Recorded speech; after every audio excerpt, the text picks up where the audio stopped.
Revue romantique. Heureux l'homme au cœur pur qui peut, lorsqu'il se couche, s'endormir sans Janin, sans piaille, sans Gozlan, qui contemple du sort les phrases de la touche et les bons mots de Recopelant, qui lit Charles Nodier sans comprendre une ligne, qui respecte Balanche et qui ne l'ouvre pas, et qui ne pêche point une idée à la ligne,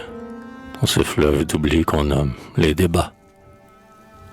qui ne se doute point du nom de l'accordaire, qui laisserait plutôt guillotiner en père que d'aller voir Bocage, exalté par Dumas, nasiller l'adultéran en se tordant les bras, qui ne sait pas les goûts de Monsieur de Custine, qui laisse Georges Sand au fond de sa cuisine, ascétiser son siècle une broche à la main, qui ne s'étonne pas lorsque Gustave planche pour aller voir Gérard met sa chemise blanche, et qui voit sans pâlir Becquet cuver son vin. Heureux l'homme innocent qui ripaille et qui fume, lorsque Victor Hugo fait sonner dans la brume les 4 pieds fourchus du cheval éreinté, qui le porte en famille à l'immortalité. Heureux qui de Musset n'a pas vu la coiffure,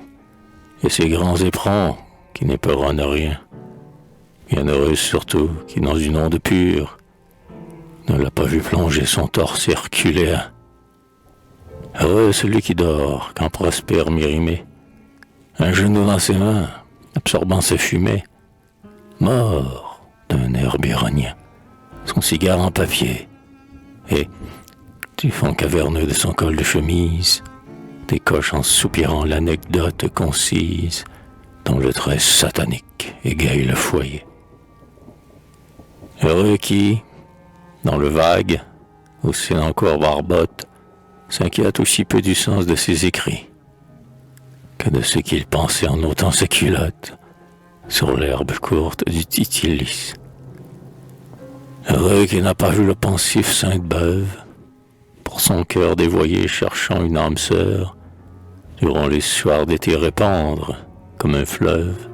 ses mystiques sermons et sa molle sueur. Heureux qui n'a pas vu Balzac le drôlatique lire, en bavant partout, la femme de 30 ans, et, tout ébouriffé de sa verve lubrique, de romans inconnus foirant une frabérique,